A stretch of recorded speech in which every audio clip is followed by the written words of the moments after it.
Baik pemirsa, kami lanjutkan. Mas Adi, kalau kemudian ternyata ini sudah keluar impresnya, jadi nggak mungkin balik lagi. Apa iya Anda yakin bahwa kita lihat bahwa soal PPN 12% bisa berubah, soal LPG yang sudah kemudian bikin ibu-ibu antri juga bisa berubah. Apa yang kali ini ada celah untuk berubah? Saya yakin tidak ya, sepanjang tidak ada urusan yang bersentuhan langsung dengan kebutuhan rakyat, misalnya soal kenaikan BBM, soal kenaikan beras. Saya kira resistensi itu tidak akan muncul dari bawah. Ini kan kalau mau jujur, ini hanya sebatas konsumsi kelas menengah ke atas. Menjadi ramai itu karena memang birokrasi kita selama ini itu bukan hanya dianggap boros, tapi kan proses bagaimana pelayanan mereka kan berbelit-belit dan bahkan kinerjanya itu nyaris tidak pernah kelihatan secara signifikan. Bahkan ada yang menyebut ini macam birokrasi 79 masuk jam 7, jam 9 sudah hilang. Kan itu yang sebenarnya. Iya, artinya apa? Yang kemudian menjadi ramai soal efisiensi itu karena ini dianggap bagian dari huru-hara dan pemborosan era sebelumnya. Ada pengakuan dari mantan menteri tertentu misalnya soal bansos yang mencapai 500 triliun. Itu kan 50%-nya nggak tepat sasaran. Itu orang marah, yang dikorbankan adalah efisiensi.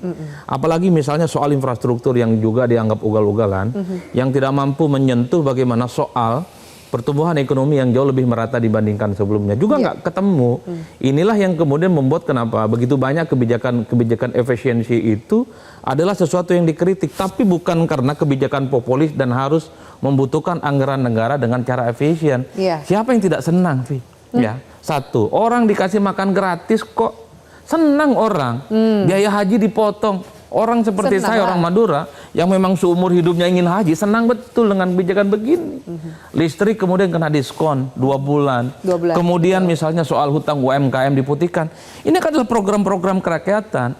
Yang paling penting sebenarnya adalah bagaimana program yang selama ini hanya dinikmati oleh kelompok orang. Birokrasi sebut saja. Ataupun misalnya program-program yang dianggap sebagai anjang sana formalitas, hanya hahihi hore-hore ke luar negeri nggak penting, itu bisa dipotong untuk kepentingan ini.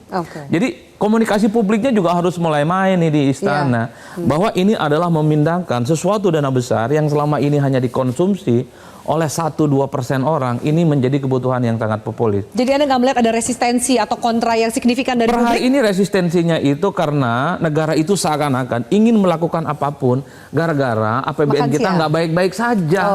APBN kita itu nggak baik-baik saja, efek dari ugalan-ugalan dari pemerintah sebelumnya, infrastruktur jor-joran, bansos jor-joran, apalagi bansos itu ditengarai untuk kepentingan pemilu 2024. Kalau saya membaca data yang kau tampilkan tadi, yang dipangkas besar sampai 75% itu apa? Infrastruktur sama IKN.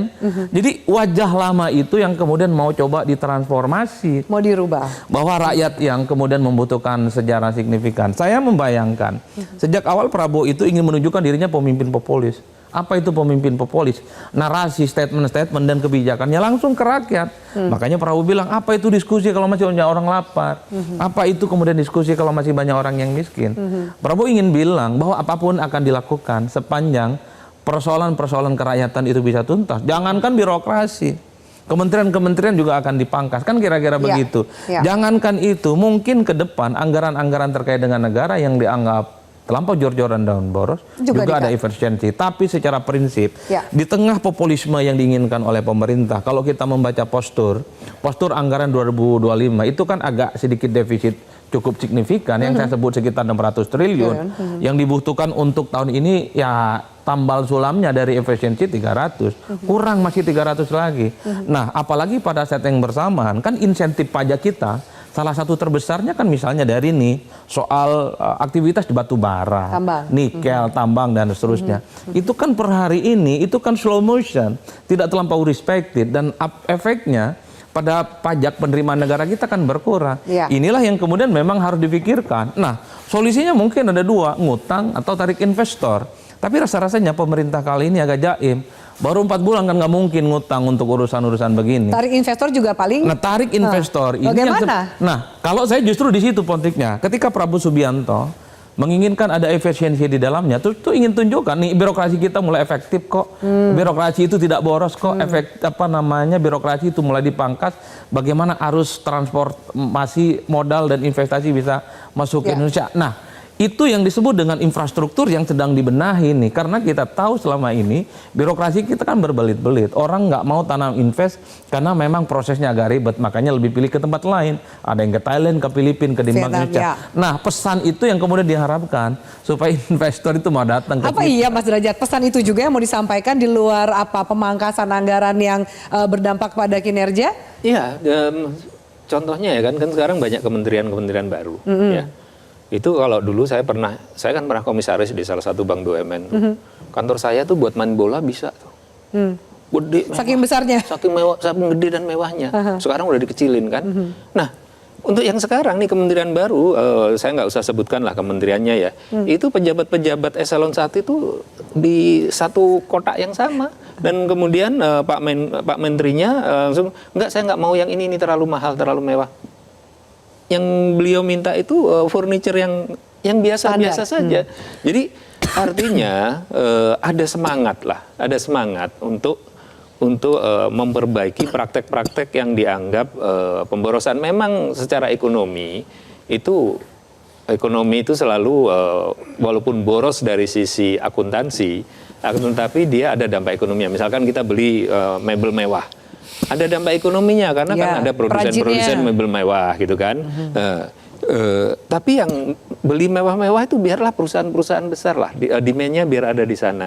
Nah, pemerintah melakukan memangkas pemborosan supaya anggaran itu bisa langsung dikucurkan kepada masyarakat. Yang sekarang muncul kan baru makan bergizi gratis. Tapi kan banyak program-program lain yang sedang disiapkan Pak Prabowo. Contohnya pupuk. Ya, karena menterinya ketum saya ya Pak Menko itu memangkas birokrasi pupuk. Jadi pupuk yang tadinya itu ada 41 regulasi, itu sekarang dipangkas cuma jadi 1. Jadi langsung. Ini kan jadi selama ini ngapain dibikin berbelit-belit ya, baru kemudian satu sisi terbongkar betapa borosnya. Saya tuh sampai mengatakan pada ketum ini yang bisa menjalankan seperti ini hanya Kim Jong Un. Karena saking berbelitnya itu dipangkas. Itu makanya saya mengatakan tadi kompensasi atau insentif birokrasi itu diperlukan ya. Jadi saya ingin menyampaikan adalah masyarakat kebanyakan itu mengapresiasi yang dilakukan oleh Presiden. Kita lihat tadi sambutannya di Muslimat ya, di Muslimat ya. Tepuk tangannya begitu meriah gitu ya. Karena memang anggarannya dikucurkan langsung. Kalau sekarang yang baru dirasakan baru 1-2 program karena memang baru beberapa bulan. Tapi nanti itu ibu-ibu akan banyak sekali manfaatnya lah yang dirasakan langsung. Kemudian juga pupuk, kemudian gabah. Presiden memerintahkan beras, gabah, itu dulu harganya ditekan-tekan. Sekarang Presiden memerintahkan dinaikkan. Ya, kan itu butuh anggaran juga. Nah, jadi anggaran itu nanti akan langsung dirasakan oleh petani. Jadi benar yang dikatakan Mas Adi tadi. Ini menggeser dari yang dinikmati oleh sekelompok kecil, digeser ke dinikmati oleh sekelompok yang jauh lebih besar. Nah, bahwa ada resistensi, ya biasa ya, tapi ya itulah pilihan yang diambil oleh Presiden ya. Nah, itu yang harus dijalankan. Cara baru mendapatkan informasi. Download Metro TV Extend sekarang.